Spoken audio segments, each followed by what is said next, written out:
신약성경 고린도전서 15장 12절로 28절의 말씀. 찾으신 줄로 알고 하나님의 말씀을 제가 봉독하도록 하겠습니다. 그리스도께서 죽은 자 가운데서 다시 살아나셨다 전파되었거늘 너희 중에서 어떤 사람들은 어찌하여 죽은 자 가운데서 부활이 없다 하느냐. 만일 죽은 자의 부활이 없으면 그리스도도 다시 살아나지 못하셨으리라. 그리스도께서 만일 다시 살아나지 못하셨으면 우리가 전파하는 것도 헛것이요 또 너희 믿음도 헛것이며 또 우리가 하나님의 거짓 증인으로 발견되리니 우리가 하나님이 그리스도를 다시 살리셨다고 증언하였음이라. 만일 죽은 자가 다시 살아나는 일이 없으면 하나님이 그리스도를 다시 살리지 아니하셨으리라. 만일 죽은 자가 다시 살아나는 일이 없으면 그리스도도 다시 살아나신 일이 없었을 터이요 그리스도께서 다시 살아나신 일이 없으면 너희의 믿음도 헛되고 너희가 여전히 죄 가운데 있을 것이요 또한 그리스도 안에서 잠자는 자도 망하였으리니 만일 그리스도 안에서 우리가 바라는 것이 다만 이 세상의 삶뿐이면 모든 사람 가운데 우리가 더욱 불쌍한 자이리라. 그러나 이제 그리스도께서 죽은 자 가운데서 다시 살아나사 잠자는 자들의 첫 열매가 되셨도다. 사망이 한 사람으로 말미암았으니 죽은 자의 부활도 한 사람으로 말미암는도다. 아담 안에서 모든 사람이 죽은 것 같이 그리스도 안에서 모든 사람이 삶을 얻으리라. 그러나 각각 자기 차례대로 되리니 먼저는 첫 열매인 그리스도요 다음에는 그가 강림하실 때에 그리스도에게 속한 자요 그 후에는 마지막이니 그가 모든 통치와 모든 권세와 능력을 멸하시고 나라를 아버지 하나님께 바칠 때라.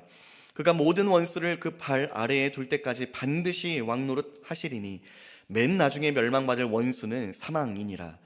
만물을 그의 발 아래에 두셨다 하셨으니 만물을 아래에 둔다 말씀하실 때에 만물을 그의 아래에 두시니가 그 중에 들지 아니한 것이 분명하도다. 만물을 그에게 복종하게 하실 때에는 아들 자신도 그때에 만물을 자기에게 복종하게 하신 이에게 복종하게 되리니 이는 하나님이 만유의 주로서 만유 안에 계시려 하심이라. 아멘. 할렐루야. 오늘도 하나님의 크신 은혜와 평강이 이곳에 함께 하신 모든 성도님들에게 충만하기를 주님의 이름으로 축복합니다. 우리 한국교회는요 매년 3월 말에서 이제 4월 초순경에 예수님의 죽으심과 부활하심을 기억하고 기념하여서 이제 부활절 감사 예배를 드립니다. 교회가 이처럼 정해진 날에 부활절로 기념하면서 예배를 드리는 이유는 우리 주님이 그날에 부활하셨기 때문이 아니죠. 공교회가 함께 그것을 정한 것에 불과합니다.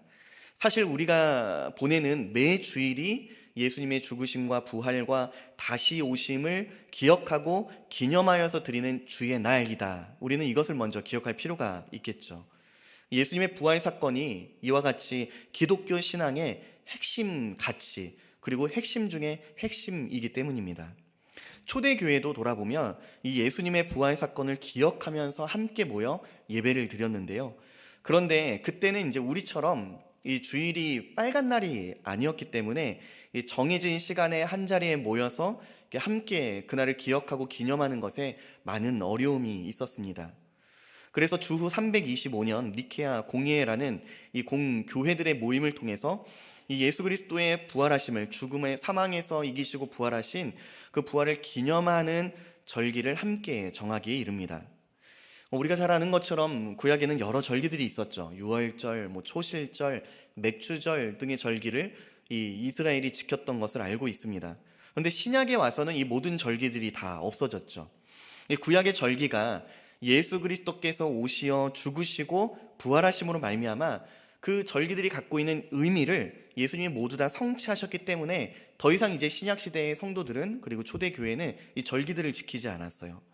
그래서 우리 교회가 속해 있는 합신교단도 이 부활절을 기준으로 해서 로마 천주교가 이제 제정했던 이 40일 동안 지키는 그 사순절을 우리가 지키거나 이 용어를 사용하지를 않죠. 이에 대한 이제 교단의 신학적인 입장을 나누고자 하면 이 시간에 다 다루기가 어려운데요. 다만 칼빈도 그의 기독교 강요에서 이제 사순절과 같은 이 비성경적인 용어가 그리고 그와 같은 신앙 행위가 성도에게 유익이 되지 못한다라는 것을 분명히 언급했다는 것은 우리가 알고 있어야 할 만한 내용입니다. 성경의 교훈이나 가르침이 아닌 것에 대해서 우리 믿음의 선배들이 어떠한 태도를 견지하였는지를 우리가 살펴보는 것은 오늘날 우리의 신앙과 신앙의 삶을 이뤄가는 데 있어서도 매우 중요하기 때문이죠. 우리는 지난주 수요일에 예수님의 오심과 죽으심, 그리고 부활하심과 승천하심, 그리고 마지막 때 이루어질 재림에 관한 그 모든 말씀이 성경대로 이루어졌으며 또한 성경대로 성취될 것에 대한 그 바울의 교훈을 함께 살펴보았습니다. 로마서 1장 2절입니다. 이 복음은 하나님이 선지자들을 통하여 그의 아들에 관하여 성경에 미리 약속하신 것이라, 이렇게 선언합니다. 우리를 죄와 사망에서 건지신 그리스도의 죽으심과 부활, 승천과 다시 오심은 우연히 일어난 사건이 아닙니다. 우발적인 어떤 일도 아닙니다. 하나님께서 택하신 자들을 통하여 성경에 미리 약속하신 것이었습니다. 바울은 이처럼 우리가 예수 그리스도로 말미암아 신령한 복을 누리게 된 것 또한 하나님의 예정하심에 있다라고 이렇게 이야기를 합니다. 에베소서 1장 4절로 7절의 말씀입니다. 곧 창세전에 그리스도 안에서 우리를 택하사 우리로 사랑 안에서 그 앞에 거룩하고 흠이 없게 하시려고 그 기쁘신 뜻대로 우리를 예정하사 예수 그리스도로 말미암아 자기의 아들들이 되게 하셨다라고 선언합니다. 그렇습니다. 하나님께서 우리를 창세전에 택하셨습니다. 죄와 사망의 근원에 있던 우리를 먼저 찾아오셨다는 거죠. 우리를 죄 가운데 내어버려 두지 않으셨습니다. 하나뿐인 독생자의 생명을 대신 내어주심으로써 우리가 마땅히 당해야 할 그 죄의 값을 예수님께서 십자가에서 다 짊어지고 치르게 하셨습니다. 우리를 위해 죽으신 그리스도는 죽으셨을 뿐만 아니라 3일 만에 다시 사셨습니다. 이것이 부활 사건이죠. 교회는 이것을 믿음으로 고백합니다. 우리가 예수 그리스도의 죽으심과 부활에 참여하게 된 이 모든 것이 하나님의 은혜라고 교회는 믿음으로 고백합니다. 자, 그런데 이와 같은 예수님의 부활하심이 오늘을 살아가는 우리에게 있어서 어떠한 유익이 있는 것일까? 우리 죄 때문에 우리 죄를 대속하기 위하여 십자가에 달려 죽으신 거는 우리가 너무 쉽게 이해가 되잖아요. 근데 예수님의 부활하심이 갖는 의미는 무엇일까요? 교회는 왜 십자가와 더불어서 그리스도의 부활과 또한 재림을 이렇게 강력하게 선포하는 것일까요? 이 시간 고린도 교회를 향한 바울의 권면과 그리고 말씀을 살펴보면서 부활 신앙이 오늘 우리에게 전하여주는 성경의 교훈과 은혜를 이 저녁에 나누고자 합니다. 먼저 오늘 본문 12절 말씀에 보니까 고린도 교회 안에 예수님의 부활이 없다 하는 이들이 있었던 것으로 보입니다. 12절 말씀입니다. 그리스도께서 죽은 자 가운데서 다시 살아나셨다 전파되었거늘 너희 중에서 어떤 사람들은, 너희가 어떤 사람들이죠? 이 편지를 받는 고린도 교회 안에서 지금 이런 일들이 있었다는 거예요. 어떤 사람들은 어찌하여 죽은 자 가운데서 부활이 없다느냐. 그러니까 고린도 교회 안에 속해 있는 이들 가운데에 죽은 자 가운데에 부활이 없다라고 여기는 이들이 있었습니다. 여러 가지 배경이 있을 수 있는데 그 중에 하나가 있다면 마태복음 28장의 배경을 좀 살펴볼 수 있겠더라고요. 이 마태복음 28장에 보면 예수님이 죽으시고 3일 만에 부활하신 이후에 이 경비병들이 예수님의 시신이 안치된 무덤을 지키고 있었잖아요. 그런데 그 무덤이 비어버렸습니다.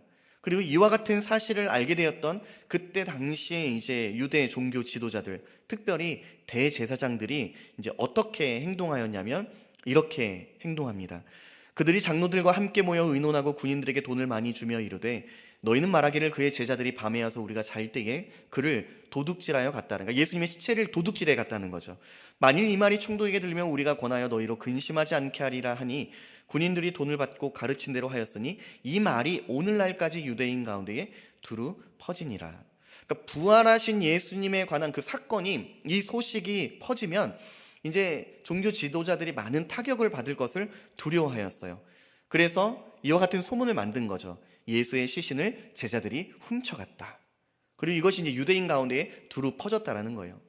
그러니까 이러한 일들로 인해서 예수님의 부활 사건을 믿지 않는 이들도 있었겠지만 사실 이보다는 초대교회 당시에 헬라 철학과 사상이 이 죽은 자의 부활이 없다는 데에 큰 영향이 있었던 것으로 우리가 살펴볼 수가 있습니다. 이 당대의 헬라 사람들에게는 이 사람의 육체가 죽임을 맞이하는 순간 그 역할이 끝났다, 다 했다, 이렇게 여기는 사상이 있었습니다. 그러니까 육체를 더럽다고 여겼어요. 그래서 육체는 더럽기 때문에 죽임을 맞이하는 순간 영원한 이제 죽임을 맞이하게 되고, 그 육체에 갇혀있던 순결하고 거룩한 영혼이 몸으로부터 분리된다라고 하는 사상이 이 헬라 철학과 이 사람들의 세계관 가운데에 자리하고 있었습니다. 이걸 조금 더 쉽게 설명드리면, 살아있는 동안, 우리가 살아서 이 땅을 사는 동안에 영혼이 육체에 갇혀 있었다는 거예요. 그러니까 옥살이를 하는 거죠. 그러다가 육체가 죽는 그 순간에 영혼이 이제 육체라고 하는 감옥에서 빠져나와서 온전한 자유를 누리게 된다. 이게 이제 헬라의 사상이었다는 거예요. 당대의 이러한 사상과 철학은 자연스럽게 교회 안에 신앙생활하고 있던 성도들에게도 영향을 끼쳤던 것 같습니다. 그로 인해서 어떤 이들은 그리스도의 부활이 없다라고 주장하기에 이른 거죠. 아니, 부활이 있다 하더라도 이제 실제적인 육체의 부활이 아니라 영혼의 부활이라는, 그러니까 상징적인 의미가 중요하다, 이렇게 주장하기도 합니다. 이처럼 부활 신앙을 부정하는 이들을 향해서 오늘 바울이 부활에 관한 말씀을 들려줍니다. 그러면서 그리스도의 부활하심이, 성도의 부활이 기독교 신앙에 있어서 얼마나 중요한 것인지를 우리에게 교훈하여 줍니다. 그리고 이러한 교훈을 잘 드러내기 위해서 바울은 가정법을 들어서 먼저 부활에 관한, 부활이 없다라고 여기는 너희의 말이 사실이라면, 그것이 만약 없다면 이라고 하는 가정법으로 이야기를 시작합니다. 13절이죠. 만일 죽은 자의 부활이 없으면 그리스도도 다시 살아나지 못하셨으리라. 바울은 죽은 자의 부활이 없다면 그리스도의 부활도 없을 것이라고 이야기합니다. 그러면서 그리스도의 부활이 없다면 우리가 믿는 것과 전하는 그 모든 것이 헛된 것이다, 이렇게 이야기를 해요. 14절입니다. 그리스도께서 만일 다시 살아나지 못하셨으면 우리가 전파하는 것도 헛것이요 또 너희 믿음도 헛것이며, 바울은 그리스도의 부활이 없으면 믿음과 복음을 전하는 이 교회의 모든 사명이 다 헛되고 헛된 것에 불과하다, 이렇게 이야기를 해요. 그리스도의 부활이 없는 믿음과 전도는 아무런 유익이 없기 때문이죠. 여러분 한번 생각해 보시기 바랍니다. 절친한 두 사람이 사막을 횡단하고 있습니다. 그런데 한 사람이 사망을 건너는 중에 탈수가 찾아왔어요. 생명이 위협을 받습니다. 물을 마셔야지만 살 수가 있죠. 곁에 있던 지인이 이제 이 사람을 살리기 위해서 먼 길을 마다하지 않고 오아시스를 찾아 떠납니다. 그리고 마침내 오아시스를 찾았습니다. 통에 물을 받아와요. 그리고 죽어가는 이에게 물을 먹이려 합니다. 여러분, 근데 이게 웬일이죠? 물통에 들어있던 물이 마실 수 있는 물이 아닌 거예요. 먼 곳에서 수고로 이 물을 길러왔어요. 그런데 정작 죽어가는 사람에게 아무런 도움이 되지 못합니다. 물통에 들어있던 물이 생명을 살리는 물이 아니기 때문이죠. 쉬어버리고 상한 물은 생명을 살리는데 아무런 도움도 아무런 유익도 주지 못합니다. 그리스도의 복음에서 부활을 빼면 이와 같다는 거예요. 부활이 없으면 아무런 유익이 없습니다. 무용한 것이 되고 무익한 것이 돼요. 생명을 살리는 일에 있어서 부활이 없으면 헛되고 헛된 것이다. 부활이 없는 믿음은 죽은 믿음이라는 거예요. 부활이 없는 전도는 아무런 소망이 없는 헛된 소식에 불과하다는 겁니다. 그러면서 17절을 이야기하죠. 그리스도께서 다시 살아나신 일이 없으면 너희의 믿음도 헛되고 너희가 여전히 죄 가운데 있을 것이요. 왜 그리스도의 부활이 없는 그 전도와 믿음은 헛된 것이냐? 여전히 우리가 죄 가운데에 있기 때문이라고 말합니다. 예수님의 십자가 죽으심은 우리 죄를 대신 지시는 대속의 죽으심이었습니다. 그런데 예수님께서 그렇게 우리 죄를 대신 지시고 죽으셨습니다 라고 모든 이야기가 끝나버리면 그저 한 사람의 죽음 이야기로 끝나버립니다. 그러면 여전히 우리에게는 아무런 소망도 없다는 거예요. 예수께서 죽으신 십자가의 사건이 자기 죄 때문이 아니라 우리 죄를 대속하여 죽으셨다는 것에 대한 그 확증이 어디에서 드러나느냐라고 하면 바로 부활이라는 겁니다. 죄와 사망의 권세를 이기시고 부활하신 그 그리스도의 부활을 통해서 우리 또한 죄와 사망으로부터 자유케 되었다라는 것이 확증받기 때문입니다. 이처럼 예수님의 부활 사건은 단순한 어떤 기적이 아닙니다. 예수께서 우리 죄로 인한 사망, 죽음의 권세를 이기시고 부활하심으로 말미암아 우리 또한 죄사함을 받았다는 것, 죄와 사망을 이기고 우리도 살아가는 인생이 되었다는 것이 확증받는 사건이 바로 부활이기 때문입니다. 예수님의 부활하심이 우리가 받은 죄 사함의 실제적인 근거가 되더라는 거죠. 로마서 1장 4절입니다. 성결의 영으로는 죽은 자들 가운데서 부활하사 능력으로 하나님의 아들로 선포되셨으니 곧 우리 주 예수 그리스도시니라. 성경은 그가 우리 죄 때문에 죽으셨으나 부활하심으로 말미암아 하나님의 아들이라 선포되셨다라고 선언합니다. 예수님의 부활하심은 죄와 사망이 더 이상 지배할 수 없게 되었다는 것을 의미합니다. 그리스도의 부활하심을 통해 우리 또한 죄와 사망으로부터 자유케 되었다는 거죠. 바울은 또한 부활에 관하여 다음과 같이 이야기합니다. 18절 말씀입니다. 또한 그리스도 안에서 잠자는 자도 망하였으리니. 바울은 그리스도의 부활이 없다면 그리스도 안에서 잠자는 자들도 망하였다, 이렇게 이야기를 합니다. 여기서 바울은 믿음의 선진들과 먼저 앞서간 성도의 죽음을 그리스도 안에서 잠자는 자, 이렇게 표현을 합니다. 이는 성도가 예수 그리스도의 부활과 같이 일으키심을 받은 것과 같이 성도들도 그 죽음 넘어 일으킴을 받게 될 것이기 때문에 이것이 전제된 표현이 바로 잠자는 자이죠. 그런데 부활이 없으면 이 전제가 무용한 것이 돼버리는 거예요. 그리스도를 믿고 따랐던 모든 것, 다시 말해서 그리스도를 믿는 믿음 때문에 세상을 떠난 자들의 그 죽음이 아무런 소망도 없는 비참한 죽음에 불과하다는 거예요. 그리고 이보다 더 비참한 것이 있습니다. 19절입니다. 만일 그리스도 안에서 우리가 바라는 것이 다만 이 세상의 삶뿐이면 모든 사람 가운데 우리가 더욱 불쌍한 자이니라. 바울은 그리스도의 부활이 없다면 우리의 인생이 불쌍한 것에 불과하다고 이야기합니다.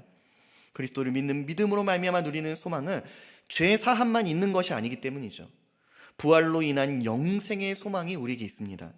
주께서 다시 오실 그날 하나님을 영화롭게 하는 그 충만함이 우리의 소망이 됩니다. 그런데 그리스도의 부활이 없다면 이 모든 게 거짓이 되어버리는 거예요. 그리스도 안에서 영원한 것을 바라고 소망하면서 우리가 살아가고 있는데 이 세상 너머에 아무런 소망이 없다면 우리가 바라보는 것, 우리가 기대하는 것, 우리가 추구하는 이 모든 것이 다 그냥 헛된 것에 불과한 게 돼버리는 거죠. 우리는요, 이 세상에서 잘 되고 잘 먹고 잘 살기 위해서 그리스도를 믿는 게 아니죠. 세상 종교와 기독신앙이 다른 이유가 근본적으로 여기에 있는 거잖아요. 우리는 주께서 다시 오실 그날 하나님을 영화롭게 하는 삶에 우리의 방향과 목적을 두고 살아갑니다. 그것이 성도죠. 그런데 그리스도의 부활이 없으면 이 목적과 삶의 가치를 잃어버리기 때문에 이 세상의 마음을 두고 살아가는 것이 전부가 되어버립니다. 바울은 그리스도의 부활이 없다면 우리가 얼마나 소망 없는 인생인지, 얼마나 비참한 인생인지를 이렇게 이야기합니다. 그러나 이제 역설이 시작되는 거예요. 그리스도의 부활이 사실이라면, 그러나 그리스도의 부활이 있다면 교회와 성도가 갖는 소망과 기쁨이 무엇인가를 바울은 이제 강력하게 선언합니다.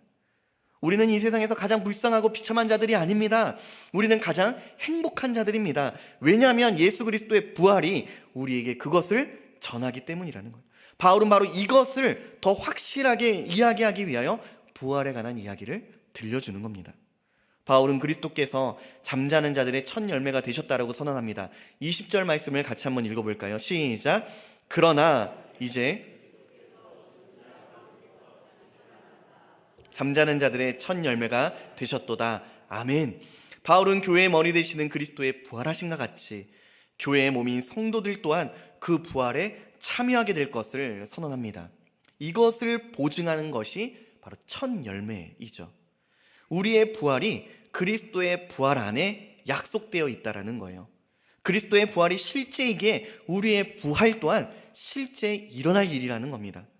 바울은 이것을 더 잘 설명하고 명확하게 하기 위해서 무엇을 이야기하냐면 대표성의 원리로 이것을 이야기해 줍니다. 21절, 22절 말씀입니다.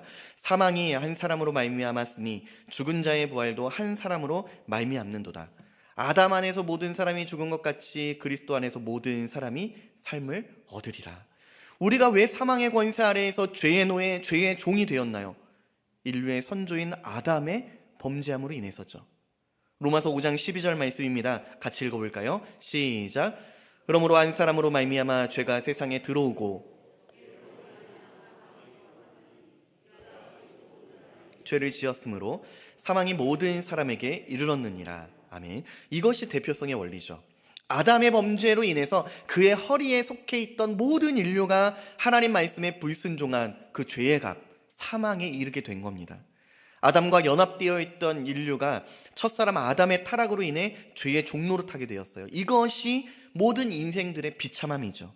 그러하듯이 예수 그리스도께 접붙집화된 교회는 그분의 부활하심으로 인하여 죄와 사망의 권세를 이기는 부활의 소망을 누리게 되었습니다.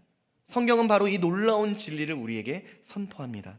너희가 세례로 그리스도와 함께 장사되고 또 죽은 자들 가운데서 그를 일으키신 하나님의 역사를 믿음으로 말미암아 그 안에서 함께 일으키심을 받았느니라.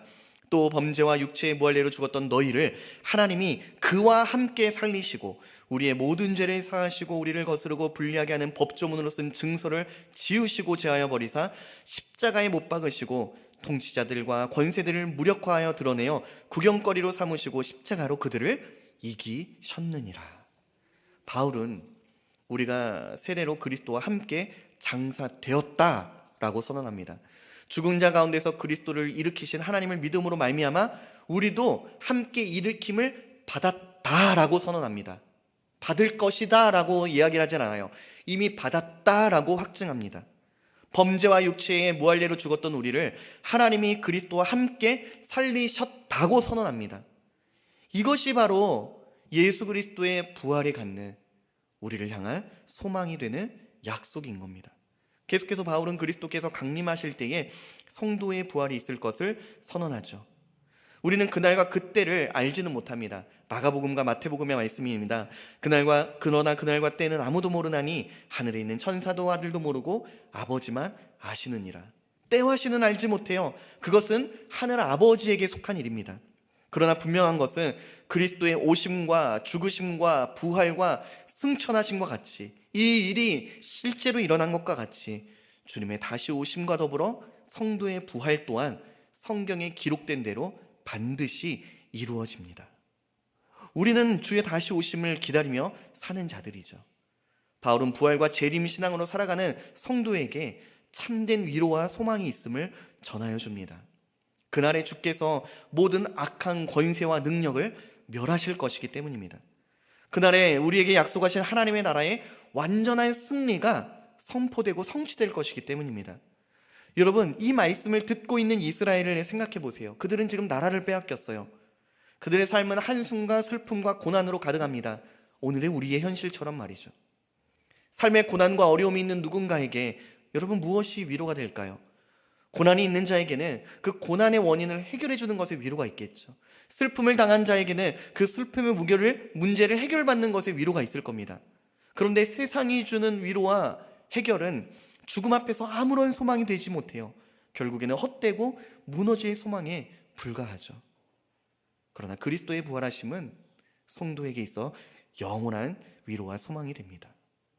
우리가 예수 그리스도의 영광에 참여하게 된다는 보증이 되기 때문이에요. 이 약속은요, 분명하고 변하지 않는 약속입니다. 하나님의 나라와 그분의 약속은 영원하고 불변하며 완전합니다.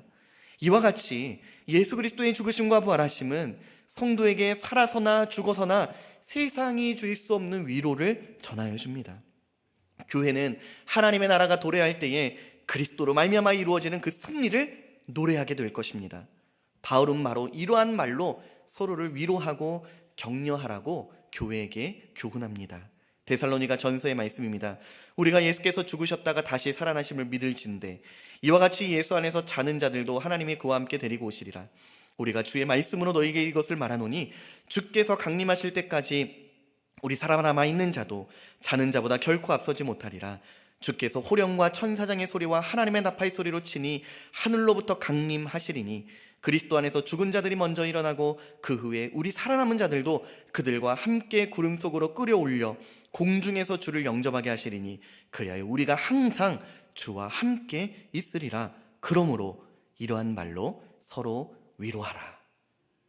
예수님은 이 땅에 연약한 육신으로 오셨을 때에도 여러분 왕이셨어요. 공생의 삶을 사시는 동안 사단의 권세를 파하셨고요, 바람과 파도를 잔잔케 하셨습니다. 상한 자들을 고치셨고 눈먼 자들을 보게 하셨어요. 그렇게 하나님의 나라가 그리스도께서 오심으로 시작되었다는 것을 선포하셨습니다. 십자가에 달리시기 전 내가 왕이냐라는 신문을 받으실 때도 내가 그러하다 말씀하셨죠. 조롱과 멸시를 받는 그 십자가에 못 박히시는 때에도 우리 주님은 왕이셨습니다. 예수님의 왕권은요, 여러분, 특정한 때에만 있던 것이 아니에요. 지금도 하늘 보좌 우편에서 그 왕권을 행사하고 계십니다. 재림의 날이 되어서야만 왕노릇 하시는 게 아니라 이미 그리고 여전히 당신의 왕권을 우리 주님은 행사하고 계십니다. 그리고 그리스도의 이 왕족의 권위의 절정은 장차 사망을 완전히 멸할 때에 성취됩니다. 여러분, 에덴 동산을 떠올려 보세요. 하나님께서 첫사람에게 말씀하셨죠. 선악을 알게 하는 나무의 과실을 먹지 마라. 너희가 정녕 죽을 것이다. 이는 하나님의 주권과 당신의 영광을 선포하는 명령이고 말씀이었어요. 이 명령에 사람이 순종함으로 말미암아 피조물은 창조주 하나님과 영원한 생명과 그분과 화목함을 이루는 그 기쁨이 있었습니다. 그러나 사람의 불순종 범죄함으로 이 생명의 소망과 기쁨을 잃어버리고 말았죠. 사망의 권세와 지배 아래 비참한 인생이 되어버렸습니다. 가시와 엉겅퀴가 땅 위에 올라오는 것처럼 모든 인생의 날개에 우리는 눈물과 수고와 슬픔과 고통과 아픔과 죄가 만연하게 되었죠. 그로 인해 우리의 인생은 태어나는 그 순간 죽음을 향해 나아가게 되었습니다. 우리는 이 죽음의 비참함과 절망을 피할 길이 없습니다. 여러분, 우리 인생을 돌아보면, 아니, 우리 삶의 지금의 현실에 얼마나 많은 고통과 슬픔이 여전히 있는지 모릅니다. 괴로움과 아픔이 있는지 몰라요. 이것이 죄악 가운데 살아가는 인생이 마주하는 곤고함이죠. 이것이 사망이 지배하는 세상, 마귀의 권세 아래 있는 세상의 비참함입니다.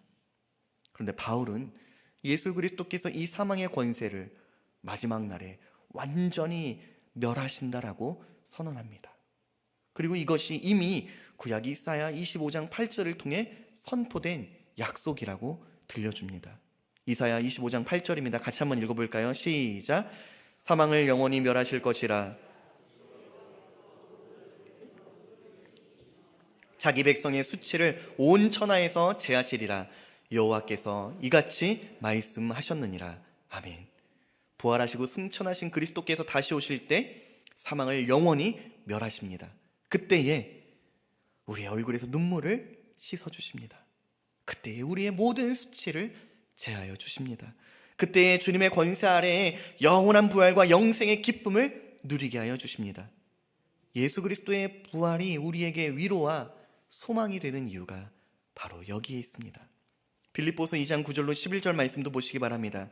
이러므로 하나님이 그를 지극히 높여 모든 이름 위에 뛰어난 이름을 주사 하늘에 있는 자들과 땅 아래에 있는 자들과 땅 아래에 있는 자들로 모든 무릎을 예수의 이름에 꿇게 하시고, 같이 읽어볼까요? 모든 입으로 예수 그리스도를 주라 시인하여 하나님 아버지께 영광을 돌리게 하셨느니라. 아멘. 바울은 하나님의 권세와 영광과 통치가 주의 재림의 날에 모든 만물 가운데에 드러날 것을 선포합니다. 이 모든 일이 반드시 있을 것을 전합니다. 예수 그리스도의 부활하심이 이 모든 것을 약속하고 보증합니다. 그리스도의 부활이 없다면 이 놀랍고도 큰 하나님의 구원과 완성의 계획은 헛되고 헛된 것에 불과합니다. 그러나 그리스도의 부활이 진짜로 있다면 우리 인생이 거대한 하나님의 작전과 계획 가운데 있음을 우리는 오늘도 확신하며 살아갈 수 있습니다. 부활과 재림신앙은 장차 그리스도께서 이루실 영원한 하나님의 나라를 사모하게 합니다. 이 놀라운 약속이 있기에 성도는 그리스도의 부활신앙 안에서 서로를 위로하며 살아갑니다. 이 부활신앙은 우리로 현실의 고통과 고난 넘어 반드시 이루어질 하나님의 크신 일을 기대하며 살아가게 합니다. 바라고 소원하기는 이 부활에 관한 교훈을, 성경의 교훈을 날마다 깊이 묵상함으로 인하여서 우리의 마음과 우리의 시선이 다시 오실 주님을 기대하고 바라보며 매일을 담대히 살아가는 저와 성도님들이 다 되시기를, 이 부활과 재림 신앙 가운데에 넉넉히 견디며 넉넉히 이기며 넉넉히 소망 가운데 살아가는 존귀한 하나님의 나라의 백성들이 이 자리에 있는 저와 여러분들이 다 되시기를 주님의 이름으로 축원합니다. 기도하시겠습니다. 하나님, 참으로 고맙고 감사드립니다. 오늘 사도 바울의 서신을 통하여서 우리에게 주신 믿음, 예수 그리스도의 죽으심과 부활과 다시 오심을 믿는 그 신앙 고백이 얼마나 우리에게 복이 되며 얼마나 이 땅에 살아가는 데 큰 위로가 되는지 다시금 깨닫게 하여 주시니 감사드립니다. 아버지 하나님, 이 땅에 사는 날 동안에 우리가 영원한 것에 마음을 두게 하여 주시고 우리에게 주신 그 믿음 위에 굳게 서서 어떠한 형편 중에도 자족하며 또한 실망하는 것이 아니라 소망 중에 하나님께서 반드시 이루실 그 약속에 우리의 모든 소망을 두고 살아가는 복된 주의 자녀들이 되게 하여 주시옵소서. 감사드리며 우리 구주 예수 그리스도의 이름으로 기도하옵나이다. 아멘.